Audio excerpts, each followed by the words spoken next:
If Vice President Harris were to run, how would that make you feel? Worse than Biden. In what way? All. Specifically? She does nothing right. A lot of Democrats find her to be too tough on crime. Too tough? Really? Like Nikki Haley said. DEI does not work anywhere. DEI doesn't work anywhere? Yes. And she's a big pusher of it. No, it doesn't work. If you're qualified for the job, you should have the job. If you're not qualified, you shouldn't have it. Were you opposed to affirmative action then? Biggest joke in the world. Who do you think would be the best candidate for the Democrats to run right now against Donald Trump?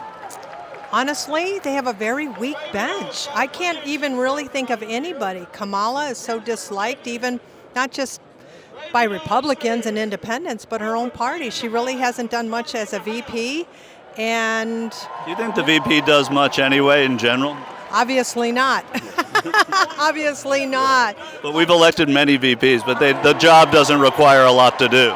Exactly. What's up, everybody? Major Retired Richard Ojeda here, and Kamala Harris has made significant strides as vice president and will do much more as president, but MAGA supporters react negatively to her potential nomination. What about Vice President Harris? Oh, God, no. No.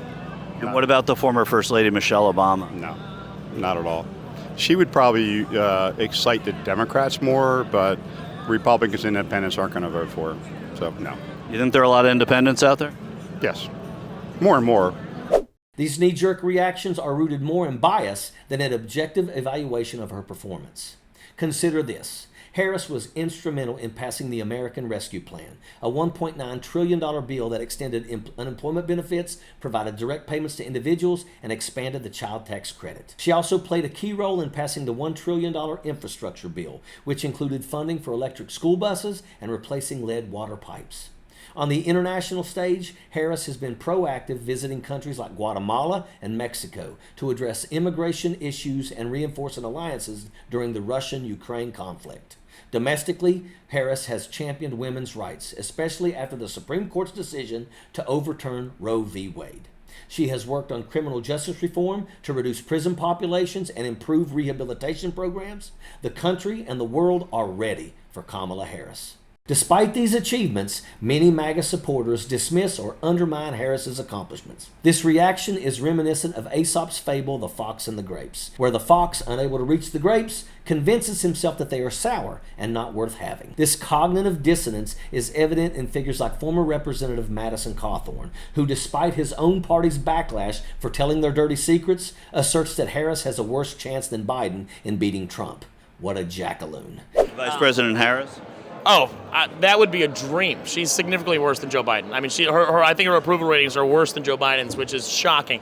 This baseless claim ignores Harris's substantial political accomplishments and reflects a common MAGA tactic, dismissing and belittling what they don't understand. Consider the MAGA supporter who criticized Harris's immigration policies, despite the fact that the vice president doesn't make policies. These MAGA supporters often operate on a principle of rules for thee but not for me, reacting aggressively to any challenge to their beliefs. Their dysfunctional worldview prevents constructive dialogue. Instead of engaging with facts, they prefer to dismiss the accomplishments of others that they don't like as flawed or insignificant. The behavior of these Trump loyalists mirrors their senile leaders' tendencies as well. They respond with hostility to any information that challenges their core beliefs, driven by a need to protect their fragile egos.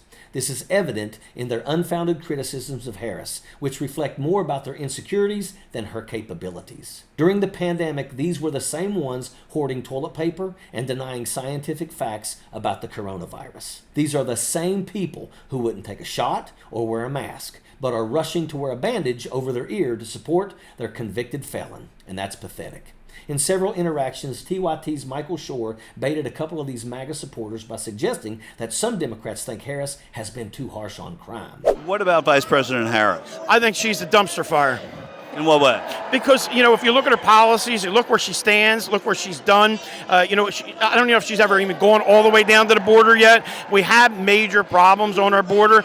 That's one of her jobs. She is out of touch with any turnaround in normal voter.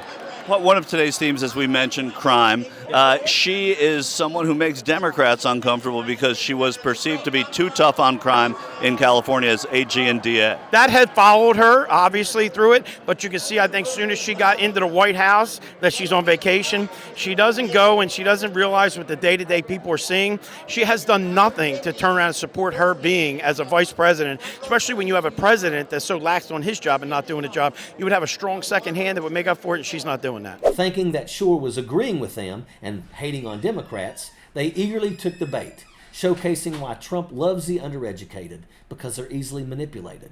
Ultimately, MAGA supporter criticisms of Harris are baseless and reflect a deeper issue, their inability to confront their own failings and biases.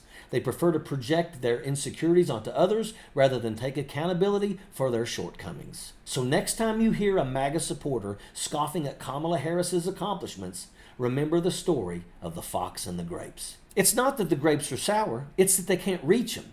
And rather than admitting their shortcomings, they'd rather set the whole entire vineyard on fire and call it a day. Let's break down what's happening here with the comments from Sebastian Gorka, Bob Brooks, and Sean Hannity, and why they are so damaging. And the big challenge, the deliciousness of it all, is this woman who is literally a DEI hire, a woman who laughs about little yellow school buses and Venn diagrams, who cackles like an insane woman. How are you going to jump? How are you going to skip over her because she's female and her skin color is the correct DEI color? Can they parachute in a straight white guy or not? If they do, what is the base going to say? Gorka's rant about Harris laughing and being incompetent is meant to belittle her personally, not discuss her policies or her actions. Sean Hannity on Fox News does the same thing. He talks about Harris's likability crisis and plays clips of her laughing to suggest that she's unfit for office. Problems don't end there. Kamala Harris is also battling something called a likability crisis. Even after Biden's horrendous debate, she continued to underperform Joe in the polls. Here's just one reason that voters seem to detest Kamala Harris. You decide.